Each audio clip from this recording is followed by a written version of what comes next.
Hi, this is Susan Duclos. This is Stefan Stanford from Before It's News. We're joined by publisher of the Trends Journal, Mr. Gerald Celente, and you can find his site at trendsjournal.com. Welcome, Mr. Celente, and thank you for being here with us. Well, thanks so much for having me. I go to your site quite frequently. It's wonderful what you're doing there. Thank you very much. Stefan? Thank you, Mr. Celente. It's an honor for Suzanne and I to have the opportunity to speak with you today. You've been forecasting trends now for 34 years with amazing accuracy. It's quite easy for most of us to see now that our country has reached the point of no return. The Ukrainian conflict has the potential to bring down the US dollar and the world economy along with it. Meanwhile, the police state is being built up around all across our country. It looks like at any time now, Barack Obama has the may begin using his many executive orders to institute martial law, economic martial law, and a further crackdown on our liberties in this once free society.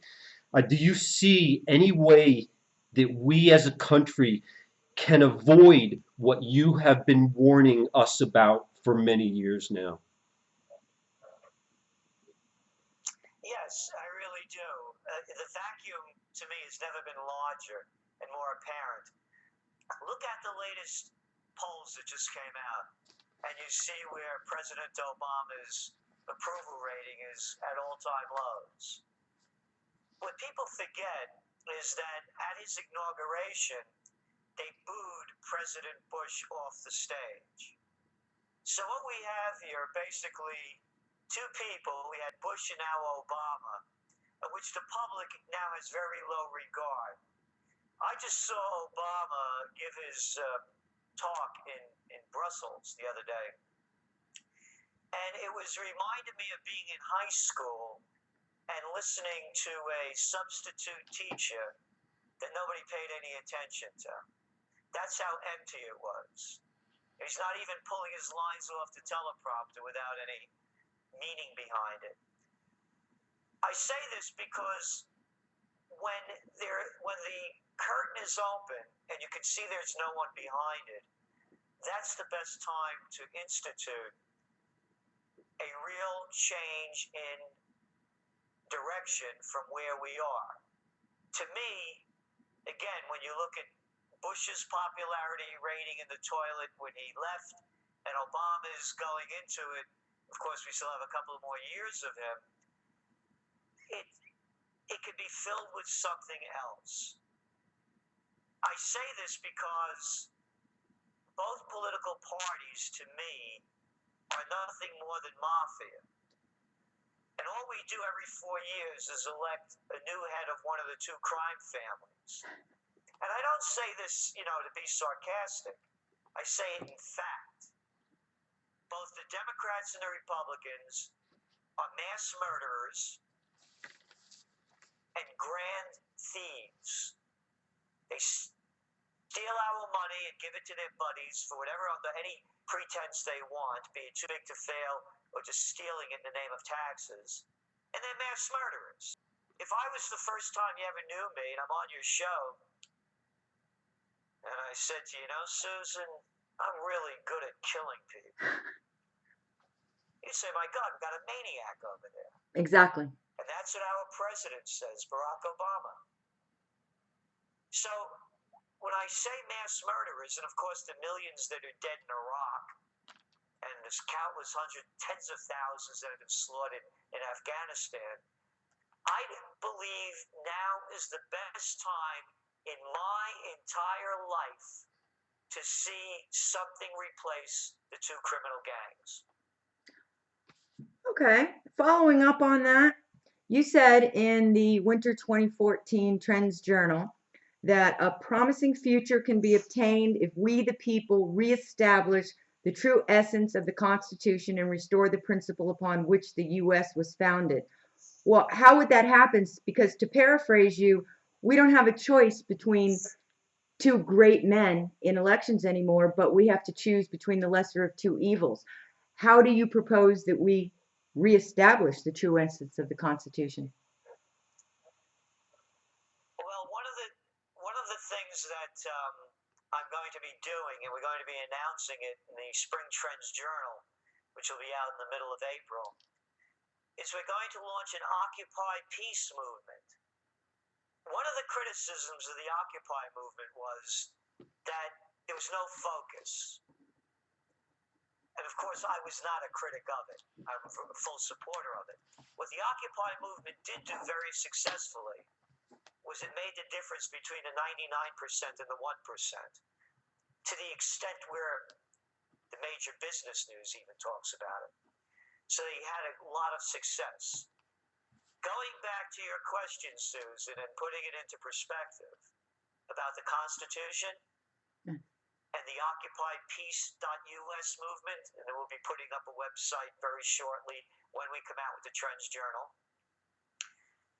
could be summed up in 3 words that I believe will rally all people in the United States who believe in the Constitution, the principles upon which this nation was founded, and the beliefs of our founding fathers. No foreign entanglements. 3 words. And building on these 3 words, we change the entire course of where the nation is and where it's going. Even with the propaganda coming out against Russia, most Americans are not fearful of Russia. And they have taken a stand against entanglement in Ukraine. And the reason I believe they're doing that is because they're watching our country fall apart in front of them. Whether it's decaying Detroit, rotting Trenton, Camden, Oakland, East St. Louis, name your place. Jobs stink, pay's lousy, debt skyrocketing. What is it, over $1 trillion for students getting out of college? Taking them on average 20 years to pay off. So by no foreign entanglements, that changes the entire equation. And this is how. When you look at the numbers that have been added up with the Iraq and Afghan war, it's coming out to about $6 trillion. Then you take another $6 trillion that, according to Reuters, hardly a left-wing news organization, says that the Pentagon can't find since roughly 2000. When I wrote Trend Tracking back in 1989, the United States has spent $13 trillion on the Cold War. Now you add into that, remember we have 6 already from the 2 wars, 6 that they can't find, 12, plus roughly $1 trillion a year we're spending in direct military, in fighting wars, and for all of the cybersecurity industrial complex that we're funding. If we cut back that, bring all the troops home, what are troops doing in Italy? The Italians should be ashamed of themselves, as should the Germans and the Japanese, and the 700 other roughly nations where America has the other 700 places where America has bases throughout the world. So, by no foreign entanglements, we can redirect how the money is spent in this nation. And we, the people, could then have a say in where the dough is going. And to me, that will be the beginning of building a foundation to build alternative parties to do away with the monopoly of the 2-party system. Thank you. It makes sense, and I can't wait until you start that website. We will happily help you get it out there. Outstanding. I couldn't agree with you more. To take it in a different direction, our publisher, Chris Kitsey, was wondering about your opinion on the IRS announcing that Bitcoin digital currency will be treated as property, not currency? I believe it is a negative for Bitcoin, and I'll tell you why I think so. And again, I'm up in the air about this. I keep making this very clear. It just something doesn't ring right with it to me. And I felt this way, by the way, with the dot-com bubble. And I would watch this stuff, over and over on TV when the whole dot-com boom was happening. And I'm saying, it doesn't make sense. It's not real. And of course, a lot of it wasn't. The danger by the IRS making this ruling is, let's suppose you buy Bitcoins now at what, $650. And let's say the price skyrockets and you purchase something with that. Now you have to pay taxes on your gains, the difference of what you paid for it and what you bought it for. So if you bought it and let's say Bitcoin was at, $2,000, that's a gain that you have to report. So I think it's going to hurt Bitcoin in that aspect.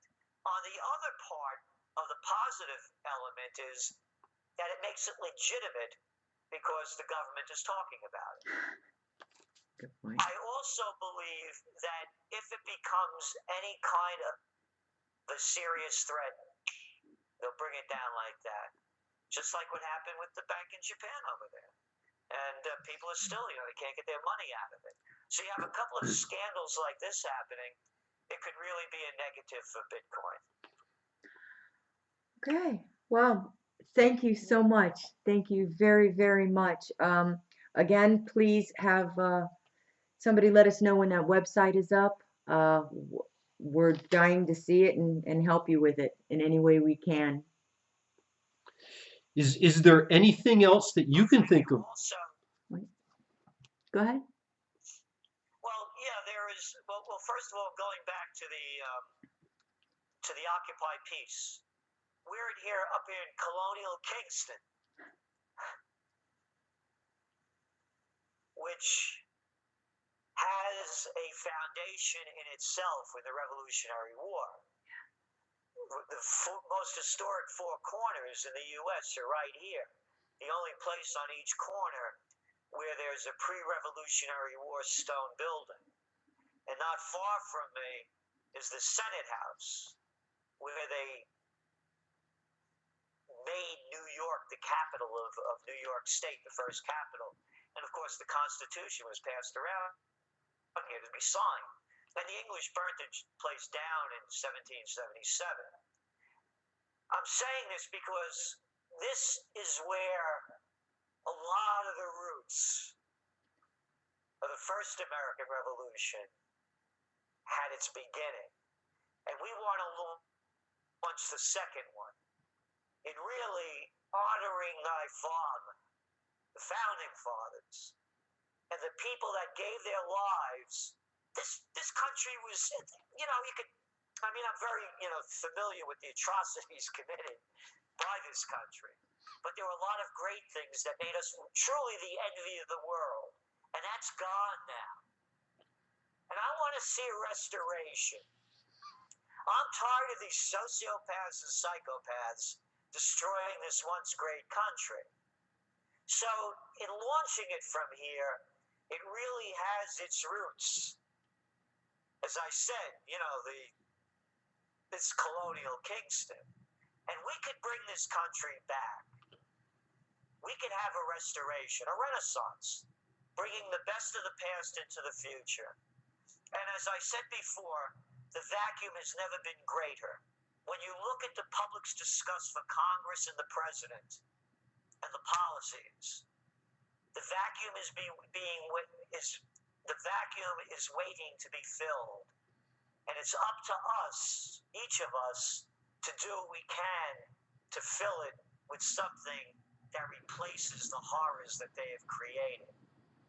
So, I really want to emphasize that this is an everyone's movement. And if enough of us say no foreign entanglements, it really becomes clear. This I want to read. is from Jimmy Carter being just on March 25th in an interview on Al Jazeera.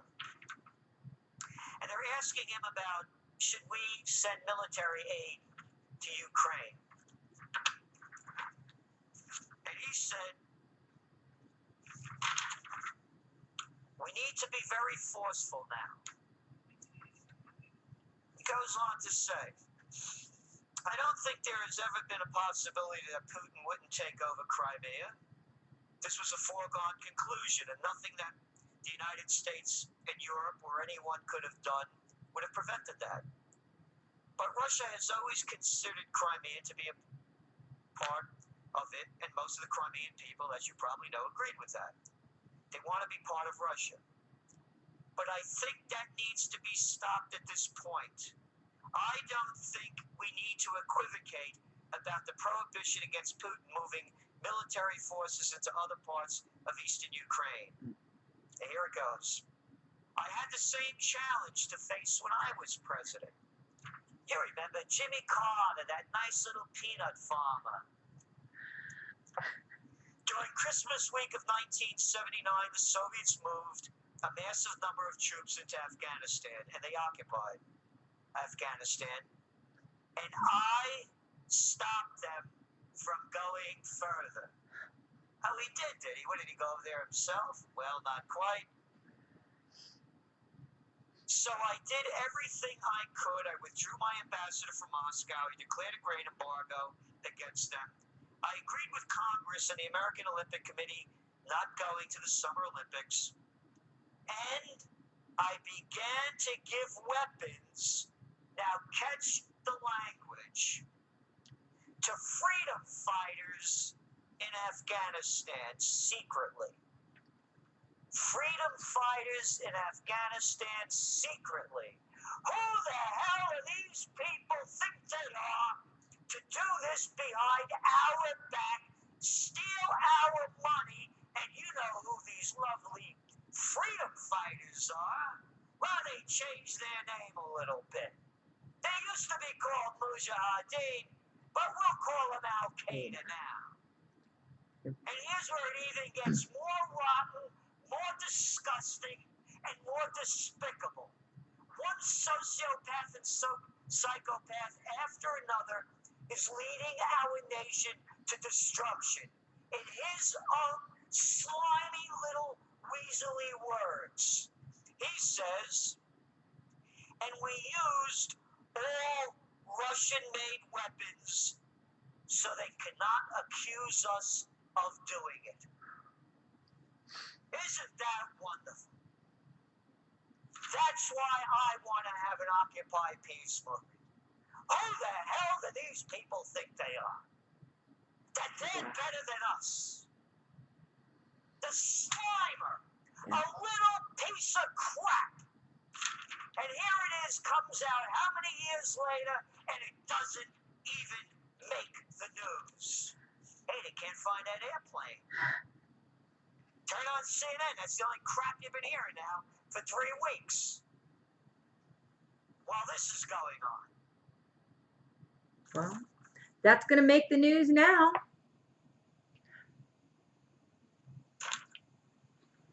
Yeah, this article is worth for everyone to really read in Al Jazeera. It's disgusting. Again, one after another. So, yeah, listen, you know what my vote is for 2016? No. I said let's put Charles Manson in the White House. Let's put a real psychopath in there rather than the ones that pretend to be normal and are closet psychopaths like this freak and the other ones you got there. I'm really good at killing people, Obama. Yeah. Saddam Hussein had weapons of mass destruction and ties to Al-Qaeda.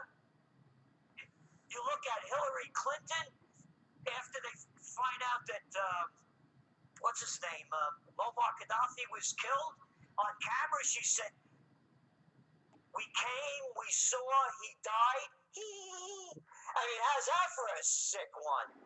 Yeah. You know, one after another. And look at, remember Madeleine Albright on CNBC. on 60 Minutes being interviewed when Bill Clinton, another slimer, with the sanctions on Iraq, over 500,000 Iraqi children dead because they couldn't get medical supplies and equipment in there. And Leslie Stahl asks Madeleine Albright, is the price of 500,000 children worth it? And she says, yes. So I say, enough of the closet psychopaths. Let's put a real one in charge. Charles Manson for 2016. Now that's a statement for you. We will make sure that we link that Al Jazeera article in there so everybody can read what he said. And the Occupy peace movement sounds absolutely wonderful. No foreign entanglements. We're going to push this, Gerald. Thank you so much, sir, for. Thank you for everything you're doing. Thank you guys for all you do. You do a wonderful job. Thank Thanks. you. All the best. Have a good day. Thank you, sir.